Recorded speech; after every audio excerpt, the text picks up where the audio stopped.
Buen día. El día de hoy vamos a realizar la capacitación Ergonomía en mi puesto de trabajo. Para ello es importante poder definir cuáles son los objetivos de la capacitación.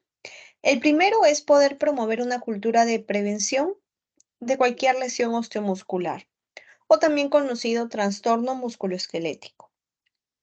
En segundo lugar, pues, es proporcionar los conocimientos sobre los peligros ergonómicos, los riesgos que existen y qué medidas podemos tomar para evitar que pueda generarnos alguna lesión posterior, sea a mediano o a largo plazo. Para ello es importante poder conocer qué es la ergonomía. Es una ciencia que busca optimizar básicamente la interacción de tres cosas: el trabajador, la máquina o herramientas de trabajo y el ambiente de trabajo o lugar donde se desenvuelve día a día. ¿Y esto por qué? Con el fin de poder adecuar los puestos a las capacidades y limitaciones de cada trabajador, ¿no? Y esto va a hacer que obviamente genere menos estrés y fatiga en el trabajador, ya que se ve una adaptación global del puesto de trabajo. Entonces, en resumen, ¿qué es lo que o cuál es la función principal de la ergonomía? Diseña el trabajo para que se ajuste al trabajador. Ajusta las herramientas de trabajo al trabajador, ya que cada herramienta, incluso para utilizarla, tiene sus propias características. Y ajusta o ambienta el lugar de trabajo de acuerdo a las necesidades del trabajador. Entonces, todas estas cosas son importantes y es importante considerarlas para realmente armar un puesto de trabajo ergonómico donde el trabajador se pueda desenvolver de la manera correcta. Pero, ¿qué pasa si las condiciones no son ergonómicas? ¿Cómo podemos ir evaluando eso? ¿Cómo podemos reconocer cuando algo es ergonómico o no? Para esto es necesario, primero, conocer las condiciones del puesto de trabajo. Estas condiciones del puesto de trabajo, ¿a qué se refiere? Se refiere a las características del puesto. Esto incluye qué cosa: conocer las características de las instalaciones, equipos, productos o incluso los útiles que se utilizan dentro del centro de trabajo. No es importante conocer las características de cada uno de ellos, saber cómo se utilizan, ¿no? ¿Para qué sirven, ¿no? ¿Qué función cumplen? Asimismo, se identifican pues los agentes que pueden estar en nuestro puesto de trabajo, ¿no? Como agentes físicos, por ejemplo, que tienen que ver con el ruido, las vibraciones, la temperatura, un ambiente muy caliente, muy frío, ¿no? Pueden estar asociados también a los agentes químicos o biológicos que pueda haber. En este caso, por ejemplo, los biológicos nos puede recordar a un agente a los que estuvimos expuestos durante toda la pandemia, que fue el COVID, ¿no? Fue un agente al cual estábamos expuestos en todos nuestros puestos de trabajo, independientemente cuál sea, y a eso se le consideraba. ¿Por qué? Porque generaba un riesgo en el cual podíamos en algún momento tener o infectarnos y luego desarrollar la enfermedad. Entonces, por eso es que es importante saber reconocerlos dentro de nuestro puesto de trabajo y también conocer los procedimientos a seguir de cada una de las funciones que nosotros realizamos. Entonces, si ya conocemos las condiciones del puesto de trabajo, estas características, luego podemos identificar cuáles son los factores de riesgo, que son las condiciones o características que aumentan esa probabilidad de que el trabajador en algún momento sufra un daño o una lesión física, ¿no? Y estos son diferentes tipos, estos factores de riesgo, y los animo que conforme vayamos viéndolos, ustedes puedan pensar de acuerdo a las funciones y a su puesto de trabajo, cuáles son esos factores a los cuales ustedes se ven expuestos. Esos son los principales: el levantamiento de cargas, el transporte manual de carga, los movimientos repetitivos, ¿no? Las posturas forzadas de repente en alguna actividad específica y el empuje y tracción de carga. Son los factores ergonómicos más frecuentes, más conocidos, pero a estos también se les pueden sumar dos adicionales: el trabajo prolongado sentado y el trabajo prolongado de pie. También son factores de riesgo ergonómico. ¿Por qué? Porque están casi toda la jornada laboral durante una misma posición, ¿no? Sea de pie o sea sentado. Entonces, como ven, tenemos diferentes tipos de factores ergonómicos. Y ustedes en este momento quisiera que se tomen un par de segundos en poder de repente identificar qué factores ustedes pueden hallar en su puesto de trabajo. ¿Por qué? Porque es importante. Porque solamente yo puedo generar cambios, puedo aplicar recomendaciones o tomar ciertas medidas si es que sé a qué me estoy enfrentando, a qué me estoy exponiendo. Por eso es que es importante poder reconocerlos.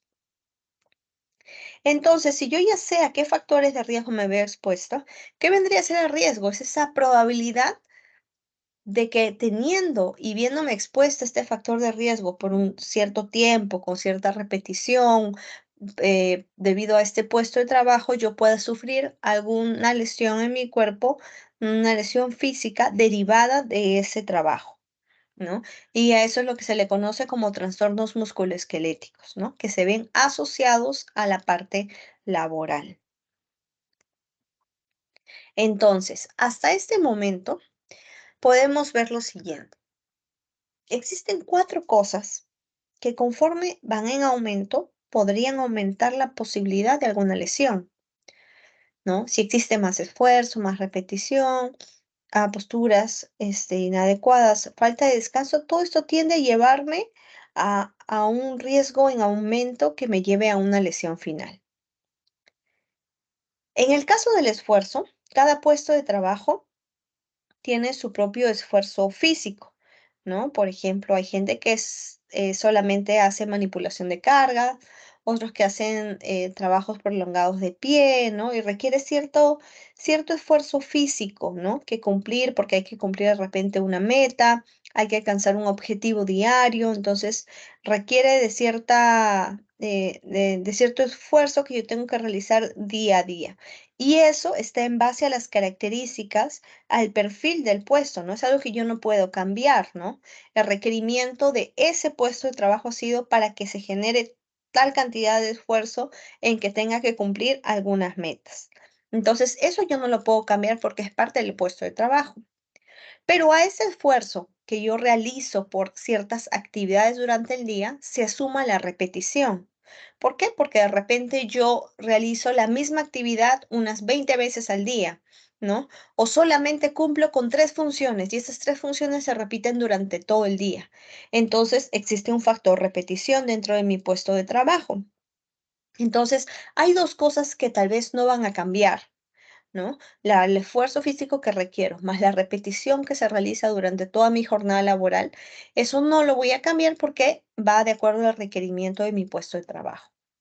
Pero existen dos factores en los cuales sí puedo tomar acción, y en los que yo sí puedo hacer algunos cambios que me pueden ayudar a que ese riesgo que iba en aumento pueda disminuir y no llegue a la consecuencia que vendría a ser alguna lesión. ¿Y cuáles son estos? Primero, las posturas. Si yo mejoro la postura para manipular carga, para estar de pie de tiempo prolongado, para sentarme si es que yo llevo un trabajo administrativo y estoy mucho tiempo sentada, ¿no? Si yo tengo que hacer movimientos repetitivos, pero sigo las recomendaciones ergonómicas, entonces si yo tomo acción sobre las posturas, cómo yo estoy realizando estas actividades ergonómicas, entonces si lo hago de manera correcta, voy a ir disminuyendo esa probabilidad de una lesión. De igual forma, en el descanso, si la falta de descanso aumenta el riesgo, entonces, si hay descanso, ese riesgo va a disminuir. Pero no solo se refiere al descanso que hay postlaboral, ¿no? Ustedes terminan su jornada laboral, luego se van a casa y luego descansan. No necesariamente se refiere a eso. Sí se tiene que realizar, obviamente, pero también se refiere al tema de las pausas activas, breves descansos durante su jornada laboral en el cual permiten que se disminuya la tensión muscular que se ha generado a causa de la actividad física. Eso ayuda a que pueda ir en disminución ese riesgo.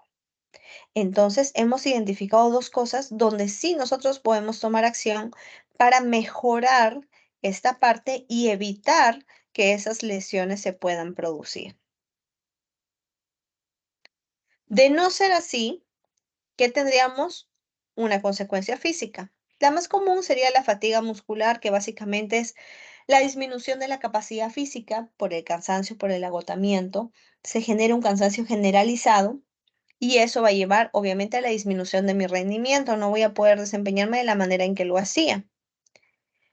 Y al mismo tiempo se pueden generar daños específicos en la salud, que básicamente son lesiones en alguna articulación específica, ¿no? Por ejemplo, puede ser la lumbalgia por manejo de cargas, de repente pueden ser las muñecas por trabajos repetitivos, ¿no? Puede ser los hombros por de repente el transporte de carga inadecuado, ¿no? Entonces ya son daños de la salud específicos a alguna área, ¿no? Donde ya tengan un diagnóstico establecido. Las más frecuentes y las lesiones más comunes son las que vemos acá. En la primera imagen vemos en la parte lumbar, que es una de las lesiones más frecuentes y que, por ejemplo, sucede en manipulación de carga incorrecta, ¿no? Cuando nosotros nos flexionamos, nos agachamos y generamos una mala postura, a veces al momento de levantar la carga puede generarlos de un momento a otro una lumbalgia aguda.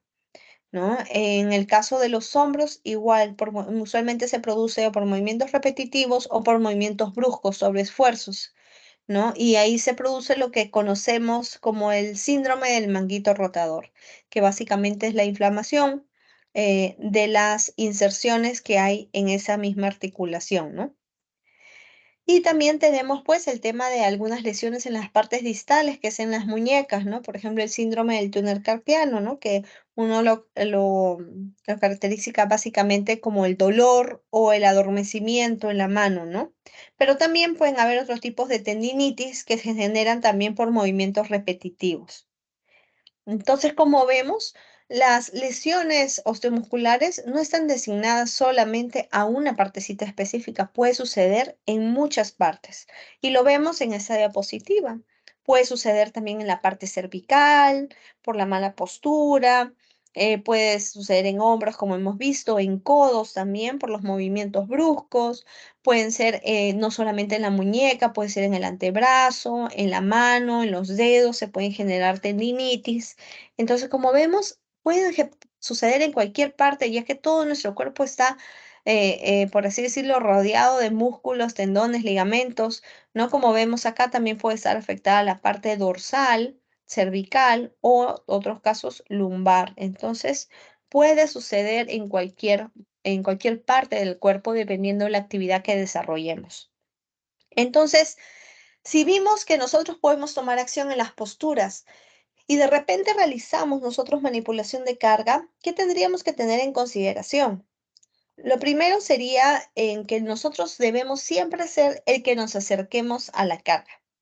La carga no es que debamos jalarla o levantarla con una sola mano, sino nosotros debemos acercarnos a la carga, arrodillarnos o flexionarnos delante de la carga, poder colocar, y al momento de levantar la carga, poder cargarla con ambas manos, ¿no? Para que se pueda equilibrar el peso, nunca con una sola mano, porque vamos a tender a generar una curvatura extraña hacia un lado, lo que va a generar daño.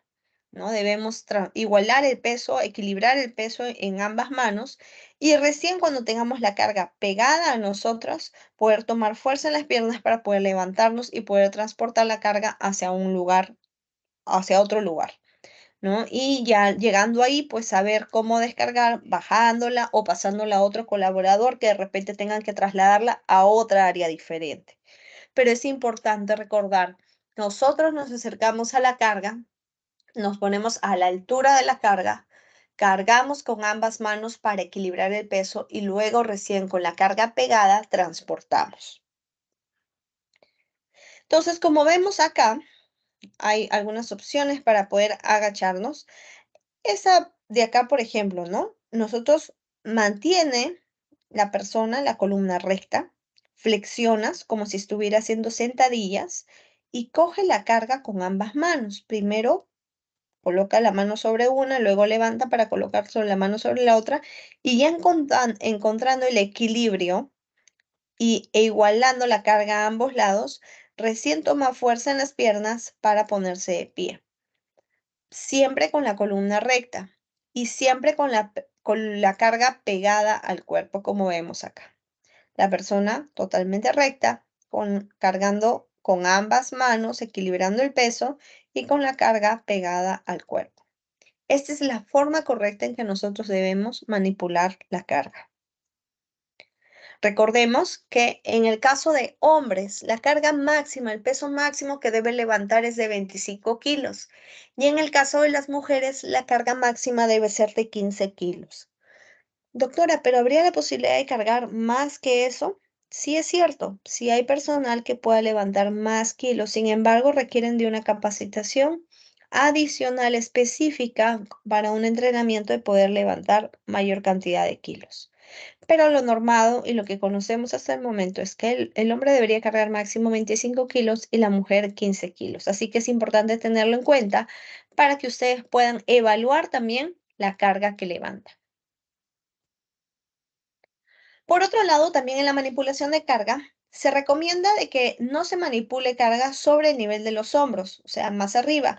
Como vemos en esta pequeña imagen, la primera, vemos que la carga, al momento de levantarla, se intenta apoyar o sostener sobre los brazos, sin ningún tipo de apoyo, cuando hemos visto que la manera correcta es nosotros acercarnos a la carga, pegarla al cuerpo y ayudarnos de la parte vertebral y de las piernas, que son las partes más fuertes de nuestro cuerpo, ¿no? Entonces, acá como vemos, obviamente podría generar una gran lesión en manos o en codos al momento de levantar la carga.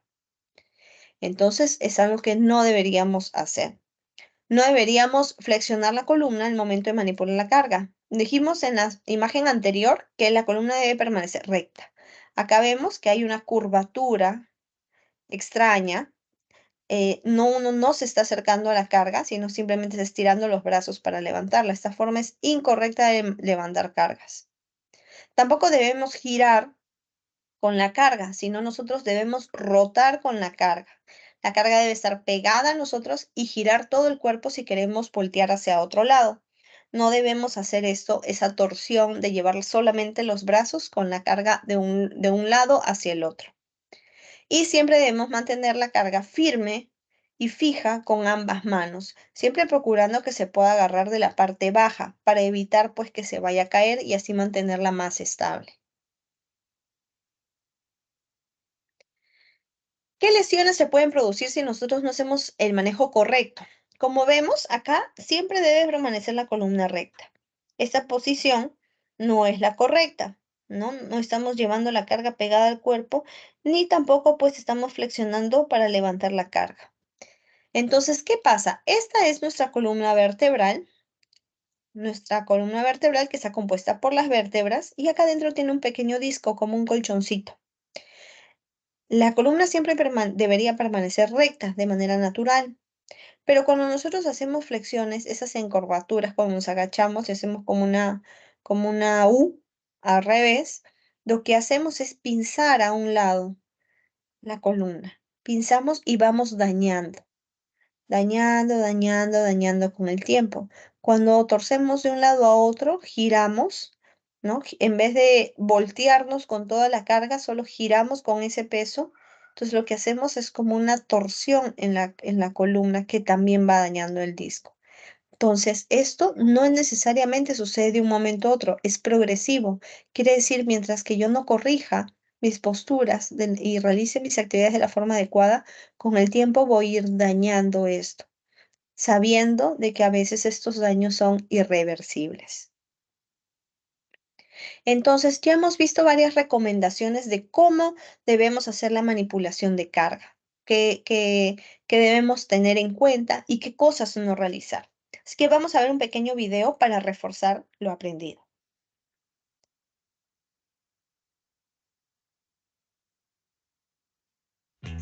Durante la jornada laboral, es muy frecuente que se levanten y trasladen diferentes tipos de cargas. Si esa tarea se realiza en forma incorrecta, pueden generarse lesiones. Por eso, en Prevención, Riesgos del Trabajo, te mostramos cómo manipular cargas de manera segura. Una carga puede resultar peligrosa para tu salud cuando su peso es excesivo, es demasiado voluminosa o su forma dificulta su agarre, es resbaladiza, tiene bordes o puntas filosas, su centro de gravedad cambia porque contiene algo que puede desplazarse. Antes del levantamiento, revisa la carga y, de ser necesario, utiliza guantes de seguridad. Tené prevista la ruta a recorrer y el lugar de destino. Comprobá el peso de la carga y evalúa si podés manipularla solo o necesitas la ayuda de un compañero o de un elemento auxiliar mecánico. Durante el levantamiento, separa los pies y flexiona las rodillas. Sujeta la carga empleando ambas manos y manténela cerca del cuerpo. Levantate despacio, haciendo fuerza con las piernas y manteniendo la espalda recta. No des tirones a la carga ni gires el tronco. Move los pies para colocarte en la posición adecuada. Ubica la carga en forma simétrica, distribuyendo un peso similar en cada extremidad. Durante el traslado, si usas una ayuda mecánica, recordá que es mejor empujar que tirar. No es conveniente permanecer mucho tiempo sosteniendo una carga. De ser necesario repetir el mismo movimiento durante un tiempo prolongado, realiza pausas para relajar los músculos.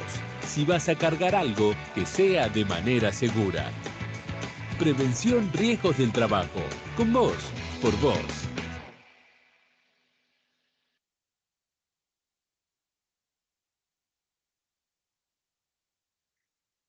Listo. Entonces, como ya vimos, hemos repasado qué recomendaciones debemos tomar en cuenta para la manipulación de cargas. Asimismo, recordemos que también nosotros, al momento de hacer manipulación de cargas, podemos tener puestos de trabajo que requieran que estemos en trabajo de pie prolongado, ¿no? Y aún en trabajo de pie prolongado debemos recordar que existe una postura adecuada, que es la manera vertical, toda la columna recta, no generando curvaturas adicionales a las normales, porque aunque pareciera que en esta postura como que descansamos un poco más, en realidad estamos generando mayor tensión muscular. ¿Qué podemos tomar en cuenta para estos trabajos de pie prolongados? Pues el uso de calzado adecuado, que sea la talla adecuada. Podemos hacer el uso de plantillas siempre y cuando sean recomendadas por algún profesional para generar mayor comodidad, por algún tema en la misma estructura del pie o por algún antecedente de pie plano y que se necesite por mayor comodidad. Cambiar la postura siempre que se pueda, siempre intentar caminar, sentarse un momento, pararse, intentar rotar las posiciones para no permanecer de la misma manera. Usar medidas de compresión siempre y cuando sea por un antecedente médico y por una recomendación médica. Vestir de forma cómoda con un uniforme adecuado, las tallas adecuadas para sentir mayor comodidad y de acuerdo al clima. Y practicar pequeños ejercicios que son las pausas activas que nos ayudan pues a relajar más aún la parte muscular. En este caso podemos ver el tema del trabajo de pie prolongado, ¿no? De repente, si ustedes realizan trabajo de pie prolongado sin poder movilizarse a otros lugares porque tienen que movimientos repetitivos que cumplir, lo que pueden hacer es alternar posiciones, un pie adelante, un pie atrás, y después de cierto tiempo invierten el otro pie adelante y el otro pie atrás. Eso es lo que podrían hacer para evitar pues que se genere mayor daño y el trabajo de pie prolongado, ¿sí? Entonces, finalmente ya vimos que nosotros podemos generar cambios en las posturas, pero asimismo también podemos poner en práctica pausas activas. ¿Qué son? Son breves descansos durante la jornada laboral que nos ayudan a recuperar energía, a mejorar el desempeño, nos ayudan a relajar el cuerpo de tal manera que podamos seguir cumpliendo con nuestras funciones. Estos se pueden desarrollar cada 2 horas, pueden ser 5 o 10 minutos, de acuerdo a sus funciones, porque esto se puede adaptar a su puesto de trabajo. Así que no hay problema si podemos hacer 5 o 10 minutos o de repente cada 2 horas o 3 horas. Lo importante es poder ponerlas en práctica. Recordemos que estas pausas activas lo que hacen es ayudar a disminuir el estrés, favorece el cambio de posturas, ayuda y mejora el estrés articular y muscular, ayuda y favorece la circulación sanguínea y eso va a ayudar obviamente a que podamos disminuir todo riesgo, disminuyamos el riesgo de la enfermedad profesional y mejoremos también nuestro desempeño laboral. Así que es importante, por favor, tomar en cuenta lo que hemos visto en esta tarde. Mejorar las posturas nos va a ayudar a mejorar nuestro desempeño laboral. Va a disminuir el riesgo de tener una lesión.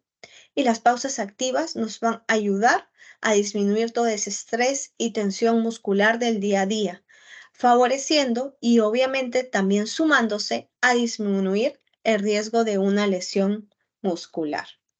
Recordemos que la salud es primero y solamente así vamos a poder lograr el mejor desempeño en nuestras labores y así también cuidar nuestra salud y la salud de otros.